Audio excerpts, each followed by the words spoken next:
Okay students, last video में हम लोग डिस्कस कर चुके हैं chapter number 5 water relation in plant, यानी कि प्लांट जो है वो किस तरह से वाटर रिलेशन जो है वो शो करते हैं। नेक्स्ट चैप्टर हम स्टार्ट कर रहे हैं, chapter number 6 water absorption and ascent of shape in plant. Plant में वाटर एब्जॉर्प्शन कैसे होता है और एसेंट ऑफ शेप यानी कि रसारोहण की जो क्रिया है वो किस तरह से संपन्न होती है, कौन कौन से पाथवे है और कौन कौन से पैसेज है, या कह सकते हैं कि कौन कौन से मेथड है जिनके थ्रू जो है वो प्लांट में वाटर एब्जॉर्प्शन होता है। तो इस चैप्टर के अंदर हम बात करेंगे वाटर एब्जॉर्प्शन के बारे में। प्लांट के अंदर वाटर एब्जॉर्प्शन का जो प्रोसेस है यानी कि जो जल अवशोषण की क्रिया है वो किस तरह से होती है। सबसे पहले हम बात करें वाटर एब्जॉर्प्शन।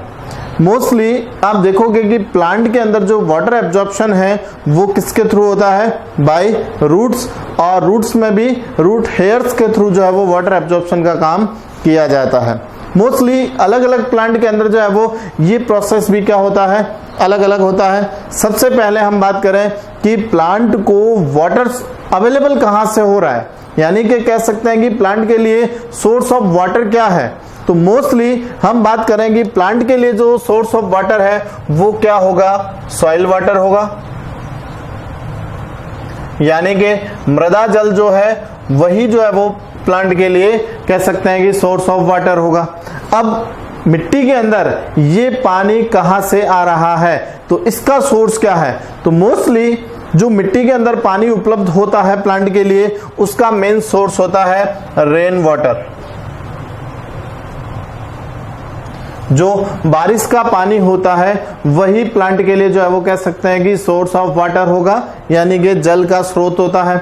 अब देखिए बारिश का पानी जैसे ही जमीन पर गिरेगा उसमें से मोस्टली कह सकते हैं कि ज्यादातर पानी जो है वो बहकर के कहाँ चला जाता है, नदियों में, तालाबों में या फिर समुद्र के अंदर चला जाता है। ज्यादातर पानी जो है वो इस तरह से वेस्ट हो जाता है। तो इस तरह का जो पानी बहकर चला जाता है इसे कहा जाता है रनवे वाटर, यानी कि अपवाहित जल। इसे अपवाहित जल कहा जाता है। और बह जाने के बाद जो पानी मिट्टी के अंदर बसता है, मोस्टली जब धीमी बरसात होती है तो उस समय पानी जो है वो मिट्टी के अंदर क्या हो जाता है, स्टोर हो जाता है। तो बह जाने के बाद जो पानी बचता है मिट्टी के अंदर उसे कहा जाता है सॉइल वाटर। अब ये जो सॉइल वाटर है ये भी मोस्टली 3 टाइप्स का होगा। फर्स्ट कैपिलरी वाटर, यानी कि केशिका जल। सेकंड ग्रेविटेशनल वाटर,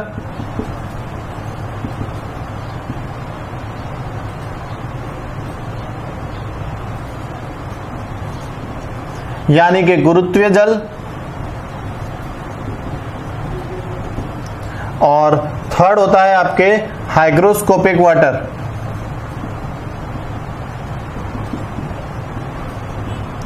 यानी कि आर्द्रताग्राही जल।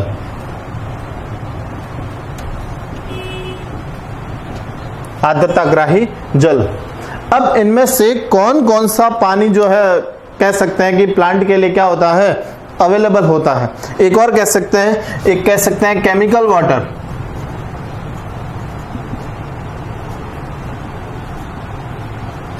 रासायनिक जल। कुल 4 तरह का जल जो है वो मिट्टी के अंदर उपलब्ध हो पाता है। अब इनमें से सारा पानी जो है वो प्लांट के लिए अवेलेबल नहीं है। तो कौन कौन सा जल जो है वो पौधों को उपलब्ध हो पाता है, तो देखते हैं। सबसे पहले कैपिलरी वाटर क्या होता है। आप देखेंगे सॉइल के अंदर बहुत सारी छोटी छोटी कैपिलरीज बन जाती है। कैपिलरीज क्या है, कह सकते हैं कि हेयर लाइक ट्यूब, बाल के समान जो नलिका समान संरचना होती है उसको हम कैपिलरीज बोलते हैं। तो जो सॉइल पार्टिकल्स होते हैं उन सॉइल पार्टिकल्स के बीच बीच में कह सकते हैं कि कैपिलरीज बन जाती है, केशिकाएं बन जाती है। उन केशिकाओं के अंदर जो जल उपलब्ध होता है उसे कहा जाता है कैपिलरी वाटर, केशिका जल कहा जाता है जिसे। सेकेंड टाइप है आपके ग्रेविटेशनल वाटर, यानी कि ग्रेविटेशनल फोर्स के कारण जो पानी है वो कह सकते हैं कि जमीन में बहुत नीचे चला जाता है। जमीन में ग्रेविटेशनल फोर्स के कारण पानी जो है वो जमीन में बहुत नीचे चला जाता है, इतना नीचे चला जाता है कि वहां तक प्लांट की जो रूट्स है वो ग्रोथ नहीं कर पाती है। तो ग्रेविटेशनल वाटर जो है वो भी प्लांट के लिए क्या अवेलेबल नहीं हो पाता है, बिकॉज ये बहुत ज्यादा नीचे चला जाता है ग्रेविटेशनल फोर्स के कारण। Next hygroscopic water, soil particles के बीच बीच में जो कह सकते हैं कि आर्द्रता या नमी उपस्थित होती है, हाइग्रोस्कोपिक नेचर प्रेजेंट होती है, तो वो जो जल है वो क्या कहलाता है, आर्द्रताग्राही जल कहलाता है। ये जल भी जो है वो पौधों के लिए बहुत कम या कह सकते हैं कि नहीं के बराबर जो है वो उपलब्ध हो पाता है। और उसके बाद में है केमिकल वाटर, यानी कि रासायनिक जल, जो जल के अणुओं के बीच में जो बंध पाया जाता है, ये बंध क्या करता है, मिट्टी के अणुओं के साथ में कह सकते हैं कि दृढ़ता के साथ में स्ट्रांगली जो है वो बॉन्ड हो जाता है। इसके कारण ये जो जल है वो भी प्लांट के लिए अवेलेबल नहीं हो पाता है। ओनली फॉर, इन चारों में से केवल जो कैपिलरी वाटर है, यानी कि जो केशिका जल है, यही प्लांट के लिए क्या हो पाता है, अवेलेबल हो पाता है। और इसी जल को जो है वो प्लांट यूज करते हैं। तो मोस्टली रनवे वाटर के थ्रू जो है वो सारा पानी बह करके निकल जाएगा। उसके बाद में जो पानी मिट्टी के अंदर बसता है उसमें भी कैपिलरी वाटर जो है वो प्लांट्स के लिए अवेलेबल हो पाता है। बाकी के जल जो है वो कह सकते हैं कि प्लांट के लिए यूटिलाइज नहीं हो पाते हैं, प्लांट उनको जो है वो यूज नहीं कर पाते हैं। क्लियर है? ये तो हो गई आपके वाटर जो प्लांट्स के लिए अवेलेबल है। अब नेक्स्ट बात करें कि प्लांट के अंदर कौन कौन से पार्ट्स हैं जो कह सकते हैं कि वाटर एब्जॉर्प्शन का काम करते हैं। तो देखिए, रॉबर्ट विटेकर का जो 5 किंगडम क्लासिफिकेशन था उसके अकॉर्डिंग हमने ऑल ग्रीन प्लांट्स को 5 किंगडम्स के अंदर जो है वो क्लासिफाइड किया है। फर्स्ट किंगडम क्या था, Thallophyta. First kingdom Thallophyta, it means in plants की जो बॉडी होती है वो लाइक ए थैलस, एक थैले के समान संरचना होती है। रूट, स्टेम और लीव्स ये जो है वो डिफरेंशिएट नहीं होते हैं, यानी कि आप जड़, तना और पत्ती के अंदर अंतर नहीं कर सकते हैं। तो ये कहलाएगी आपके थैलोफाइटा। अब थैलोफाइटा प्लांट्स के अंदर होल बॉडी जो है वो वाटर एब्जॉर्प्शन का काम करती है, यानी कि शरीर की पूरी सतह के द्वारा जो है वो वाटर एब्जॉर्प्शन का काम किया जाता है, बिकॉज इनके अंदर रूट, स्टेम और लीव्स ये डिफरेंशिएट नहीं होती है। सेकंड आता है आपके ब्रायोफाइटा। देखिए, ब्रायोफाइटा के अंदर रूट, स्टेम और लीव्स ये प्रेजेंट तो नहीं होते हैं, बट इनकी जैसी ही दूसरी स्ट्रक्चर्स प्रेजेंट होती है। तो इसके लिए इनमें क्या पाए जाते हैं, राइजोइड्स पाए जाते हैं। राइजोइड्स या कह सकते हैं कि मूलाभास पाए जाते हैं। मूलाभास मतलब जो मूल की तरह, यानी कि जो जड़ों की तरह काम करने वाली संरचना होती है, जड़ नहीं है लेकिन जड़ की तरह काम करती है, ऐसी संरचनाओं को राइजोइड्स या मूलाभास कहा जाता है। तो ब्रायोफाइट्स प्लांट के अंदर जो है वो इस तरह से वाटर एब्जॉर्प्शन का काम किया जाएगा राइजोइड्स के थ्रू। उसके बाद में आती है आपके टेरिडोफाइटा।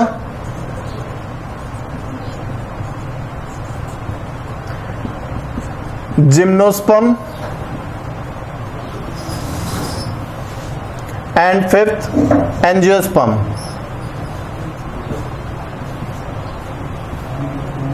इन प्लांट्स के अंदर जो है वह रूट्स डेवलप्ड होती है।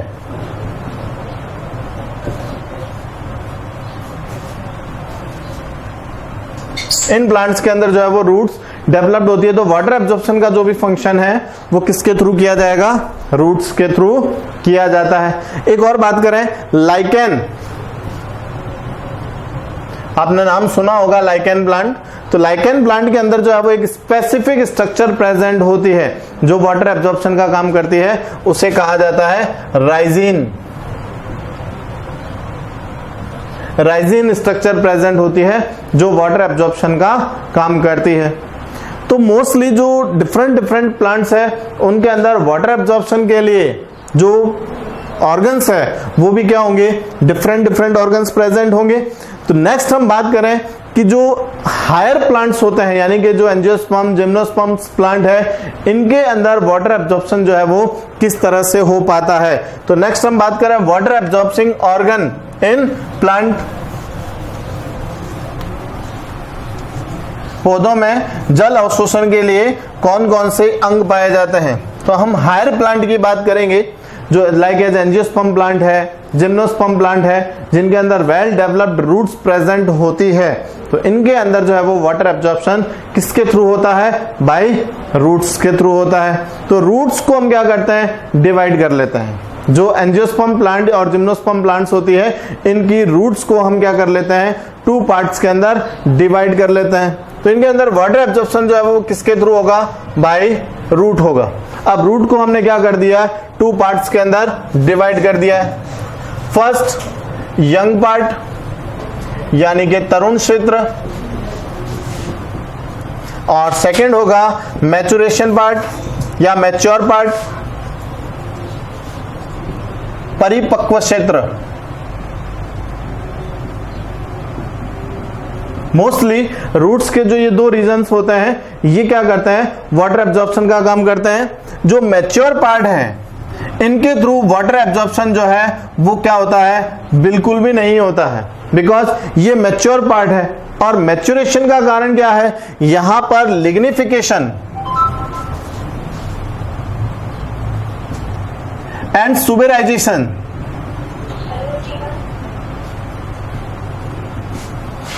लिग्निफिकेशन एंड सुबेराइजेशन के कारण ये जो मैच्योरेशन पार्ट है ये क्या हो जाता है, वाटर के लिए इम्परमेबल हो जाता है। और इम्परमेबल हो जाने के कारण क्या होगा, ये जो है वो वाटर एब्जॉर्प्शन का काम नहीं कर पाता है। तो वाटर एब्जॉर्प्शन का काम कौन करेगा, यंग पार्ट, यानी कि जो रूट का यंग पार्ट होता है, जो कह सकते हैं कि न्यूली फॉर्म पार्ट होता है, नया बना हुआ जो भाग होता है, वो क्या काम करेगा, वाटर एब्जॉर्प्शन करेगा। तो हम इस यंग पार्ट को भी क्या कर लेते हैं, फिर से डिवाइड कर लेते हैं। मैचुरेशन पार्ट की जो है वो हमें रिक्वायरमेंट नहीं है, बिकॉज ये लिग्निफिकेशन और सुबेराइजेशन के कारण जो है क्या होता है, इम्परमेबल हो जाता है। यंग पार्ट को हम जो है वो 4th रीजन के अंदर डिवाइड कर लेते हैं। फर्स्ट पार्ट होगा आपके रूट कैप, या इसे हम कह सकते हैं कैलिप्ट्रा, कैलिप्ट्रा भी कह सकते हैं। रूट कैप हिंदी में से मूल गोप क्षेत्र कहा जाता है, और कैलिप्ट्रा तो आप इंग्लिश में ही याद रखेंगे। सेकंड पार्ट आता है इसके अंदर जोन ऑफ सेल फॉर्मेशन,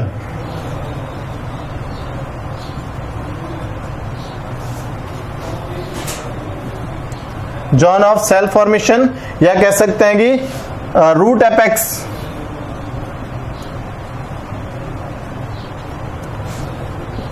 कोशिका विनिर्माण क्षेत्र,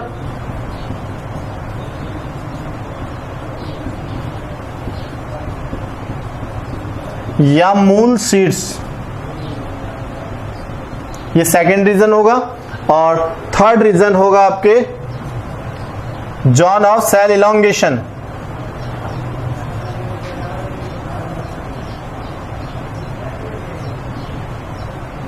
कोशिका दीर्घीकरण क्षेत्र।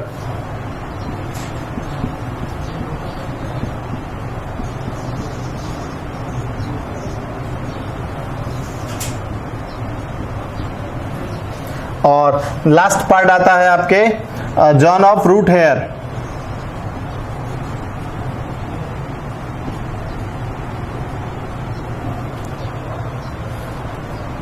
यानी कि मूल रोम क्षेत्र। और इसके बाद में आ जाएगा आपके मैचुरेशन पार्ट, यानी कि परिपक्वन क्षेत्र जो है वो इसके बाद में आ जाता है। तो एक एक पार्ट को जो है वो हम डिस्कस करते हैं। मैंने यहाँ पर इसका जो है वो एक डायग्राम भी बना रखा है, आपको इस डायग्राम से जो है वो मैं एक एक पार्ट समझाने की कोशिश करता हूँ। सबसे पहला पार्ट है आपके रूट कैप या कैलिप्ट्रा। क्या है रूट कैप? देखिए, जो रूट का टर्मिनल पार्ट होता है, यानी कि सबसे आगे का जो शीर्षस्थ भाग होता है, उस पार्ट के ऊपर एक कैप लाइक स्ट्रक्चर प्रेजेंट होती है। लाइक एज ये रूट है और इस रूट का ये सबसे टर्मिनल पार्ट है। इस टर्मिनल पार्ट के ऊपर एक कैप लाइक स्ट्रक्चर जो है वो क्या होती है, प्रेजेंट होती है। इसे कहा जाता है रूट कैप। अब ये रूट कैप किसकी बनी है, एक मेरिस्टेमेटिक टिश्यू होता है यानी कि विभज्योतक उत्तक होता है जिसे कहा जाता है कैलिप्ट्रोजन।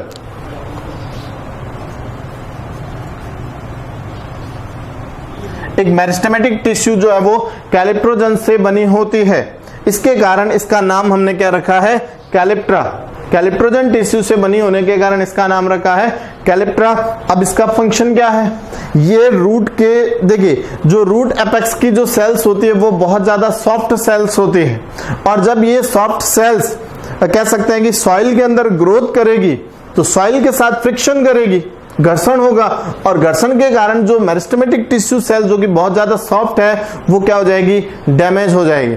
तो इसको डैमेज होने से बचाने के लिए इसके ऊपर एक कैलिप्ट्रोजन टिश्यूज के जो है वो एक कैप प्रेजेंट होती है, इसे कहा जाता है रूट कैप। और ये क्या करती है, रूट को डैमेज होने से क्या करती है, प्रोटेक्ट करती है, और सेल रूट जो है वो इजीली जो है वो सॉइल के अंदर क्या कर लेती है, ग्रोथ कर लेती है। तो देखिए इस डायग्राम के अंदर ये जो इसका सबसे टर्मिनल पार्ट है, कैप लाइक स्ट्रक्चर प्रेजेंट होगी, इसकी सेल्स जो है वो बहुत ज्यादा छोटी होती है और कह सकते हैं कि एक कैप लाइक स्ट्रक्चर फॉर्म करती है, तो इसे कहा जाता है रूट कैप। और ये किसका बना होता है, कैलिप्ट्रोजन टिश्यू से बना होता है। तो फर्स्ट पार्ट हो गया आपके रूट कैप। सेकंड पार्ट होता है आपके रूट एपेक्स। देखिए एपेक्स का मतलब भी क्या है, टर्मिनल पार्ट, सीड्स भाग। देखिए ये इसका हो गया आपके सीड्स भाग। अब इसके ऊपर से कैप हटा ली जाए तो इसके नीचे का जो पार्ट होगा यानी कि रूट कैप के नीचे का जो रीजन है वो क्या है, आपके रूट एपेक्स है। इसको हम जोन ऑफ सेल फॉर्मेशन भी कहते हैं, बिकॉज ये जो पार्ट है वो रूट की कह सकते हैं कि लेंथ को ग्रोथ करता है, यानी कि जो जड़ें लंबाई में वृद्धि करती है वो इसी भाग से करती है। जोन ऑफ सेल फॉर्मेशन भी कहा जाता है इसको। ये कोशिकाओं का निर्माण करता है, किससे बना होता है, मेरिस्टेमेटिक टिश्यू से बना होता है, यानी कि विभज्योतक उत्तक की कोशिकाएं पाई जाती है। अब मेरिस्टेमेटिक टिश्यूज की आपको स्पेशल कैरेक्टर्स पता है कि ये जो सेल्स होती है वो कंटिन्यूअसली डिवाइडेशन करती है, यानी कि लगातार इनमें विभाजन की क्षमता पाई जाती है, और विभाजित होकर के ये क्या करती है, जोन ऑफ सेल फॉर्मेशन बनाती है, यानी कि कोशिकाओं का निर्माण करने का काम करती है। तो ये जो पार्ट है ये क्या करेगा, आपके वाटर एब्जॉर्प्शन जो है वो यहाँ पर बहुत स्लो होता है, बहुत स्लो कह सकते हैं कि वाटर एब्जॉर्प्शन जो है वो होता है, या नहीं के बराबर जो है वो वाटर एब्जॉर्प्शन होगा। और देखिए सॉल्यूट पार्टिकल्स का जो एब्जॉर्प्शन है वो सबसे ज्यादा रूट एपेक्स पार्ट के थ्रू ही किया जाता है। वाटर एब्जॉर्प्शन तो यहाँ पर बहुत कम होगा, या कह सकते हैं कि नहीं के बराबर होगा, बट जो सॉल्यूट पार्टिकल्स होते हैं लाइक एज मिनरल्स है या साल्ट है, इनका एब्जॉर्प्शन जो है वो रूट एपेक्स पार्ट के थ्रू ही किया जाता है। तो ये जो है वो मेरिस्टेमेटिक टिश्यू से बना हुआ सेकंड पार्ट होगा, जो कि रूट कैप से क्या होता है, कवर्ड होता है। नेक्स्ट पार्ट आता है जोन ऑफ सेल इलॉन्गेशन।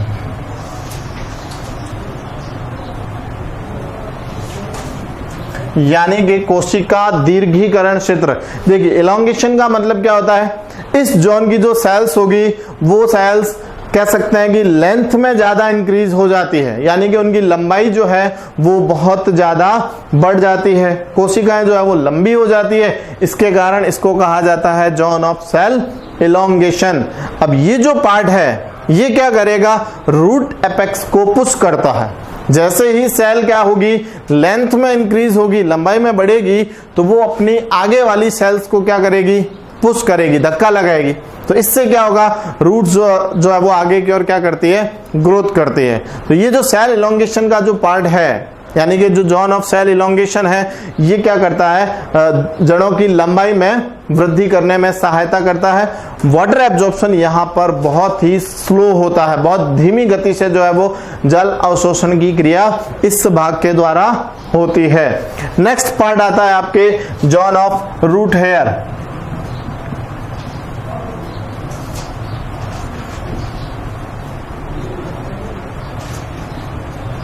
यानी कि मूल रोम क्षेत्र।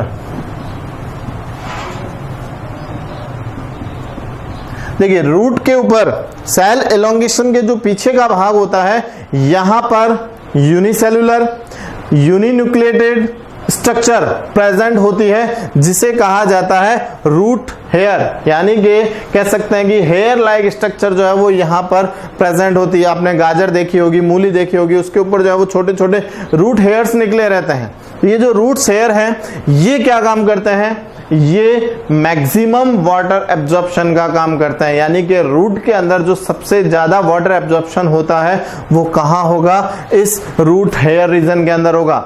अब ये जो रूट हेयर है ये कैसी होती है, यूनिसेलुलर स्ट्रक्चर है, यानी कि एक कोशिकीय संरचना होती है। यूनिन्यूक्लिएटेड या मोनोन्यूक्लिएटेड स्ट्रक्चर होती है, यानी कि एक केंद्र की संरचना होगी। और कह सकते हैं कि अल्ट्रा थिन लेयर से कह सकते हैं कवर्ड होती है, बहुत ज्यादा पतली कोशिका होती है। और जल अवशोषण का काम जो है वो सबसे ज्यादा इसी भाग के द्वारा किया जाता है, रूट हेयर रीजन के थ्रू ही किया जाता है। और लास्ट में आ जाता है, इसके पीछे मैंने बता रखा है मैचुरेशन रीजन, यानी कि परिपक्व क्षेत्र। क्या होगा परिपक्व क्षेत्र, लिग्निफिकेशन और सुबेराइजेशन। देखिए लिग्निन क्या है, लिग्निन एक सीमेंट लाइक स्ट्रक्चर है, सीमेंट लाइक सब्सटेंस है। जैसे सीमेंट होता है दो पत्थरों को आपस में जोड़ने का काम करता है, इसी तरह से जो कह सकते हैं कि प्लांट सेल्स होती है उन प्लांट सेल्स को जो है वो आपस में जोड़ने का काम करेगा लिग्निन। ये जो लिग्निन बहुत ज्यादा जब कलेक्ट हो जाता है तो वो सेल्स जो है वो बहुत ज्यादा हार्ड हो जाती है और फिर वो इम्परमेबल हो जाती है। कह सकते हैं कि वाटर एब्जॉर्प्शन या वाटर के लिए वो जो है वो इम्परमेबल हो जाएगी और फिर वहां से जो है वो वाटर एब्जॉर्प्शन नहीं हो पाता है। तो लिग्निफिकेशन और सुबेराइजेशन के कारण ये जो पार्ट है वो कह सकते हैं कि वाटर इम्परमेबल यानी कि जल के लिए अपारगम्य हो जाता है, जिसके कारण जल अवशोषण की क्रिया यहाँ पर नहीं हो पाती है। क्लियर है। तो ये जो आज हमने पार्ट देखा है वो क्या है, water absorbing organ of plant. Plant के लिए जो वाटर एब्जॉर्प्शन वाले जल अवशोषण वाले जो भाग होते हैं कौन कौन से हैं। नेक्स्ट वीडियो के अंदर हम बात करेंगे मैकेनिज्म ऑफ वाटर एब्जॉर्प्शन।